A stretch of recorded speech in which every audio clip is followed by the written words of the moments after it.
I think one of the biggest psychological mistake of the modern world is that it's teaching us to constantly performance reviewing our life.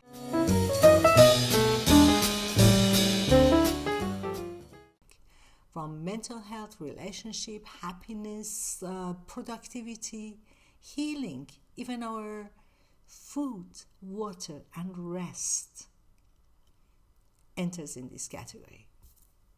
People now evaluate their life as if they are evaluating quarterly profit report of a corporation. How I'm doing compared to other people. And this type of question is really killing our identity and our humanity. The comparison itself is not a bad thing. Comparison helps us to grow. A child compare, an artist compare, even a civilization compare. But comparison itself is not a pathology. What is a pathology and problem is the way that we compare ourselves. Because comparison can expand your identity or replace it. And the modern society is feeding the second version. And this comparison is not only through social media, but culture. Success culture, beauty culture, healing culture. Now people compare not only their job, their money, their success, but also their emotional states. Who is happier? Who is more peaceful? Who is more healed? More spiritually evolved or emotionally regulated? And there is one model that fits all. And at this point, people are not anymore living their life. They are constantly, every 5 minutes, benchmarking themselves. How did I do today? How much productive I was today? Did I regulate my nervous system enough today? Am I becoming my best self-efficient today? Honestly, modern self-development sometimes sounds like not a human growth, but service training for a robot that is completely exhausted. Please remain psychologically optimized while experiencing collapsing. And I think this creates a strange pressure on us. The pressure to maintain one permanent emotional identity. Always calm, always grateful, always improving, always self-aware, and always working on ourselves to reach to that single model. But human beings were never designed to live one emotional state forever. Nature itself works through contrast. Day and night, winter, spring, silence and noise. Even the body works with rhythm. A heart contracts and release.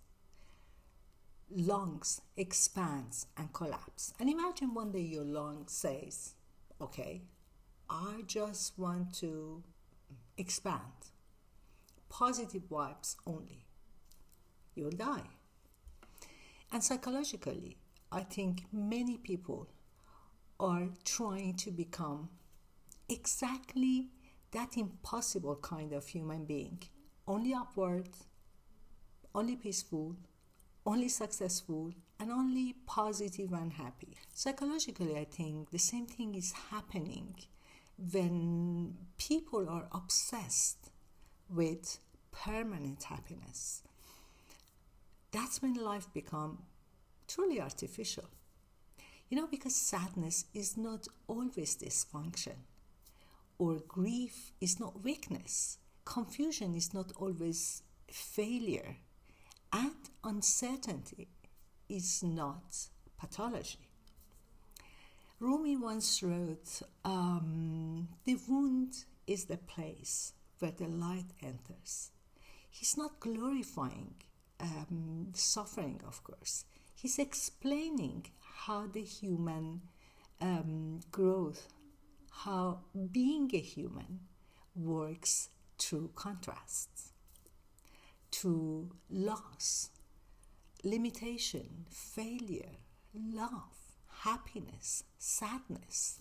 A person who never experienced emotional difficulties may sound from outside a happy person, but the reality is that that person emotionally is unopened and emotionally failure. When modern comparison removes the emotional reality from life, that's when comparison becomes very dangerous, because people compare themselves not to real the life, but to edited identities, edited success, edited peace, edited happiness, and edited humanity. The reality is that human life is messy, is contradictory, is unfinished and cyclical. So the reality is that we are not suffering from self-esteem.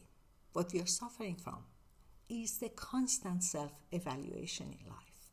So eventually, when every moment becomes a kind of measurement, the life itself feels less like an experience and more like an exam to reach to that perfect moment that we never signed up for.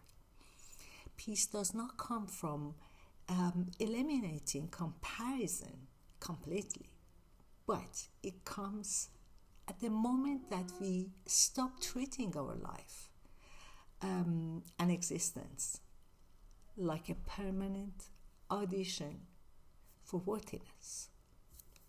So thank you very much for being with me today. And as usual, don't forget to subscribe, share, or comment. And I see you in next one.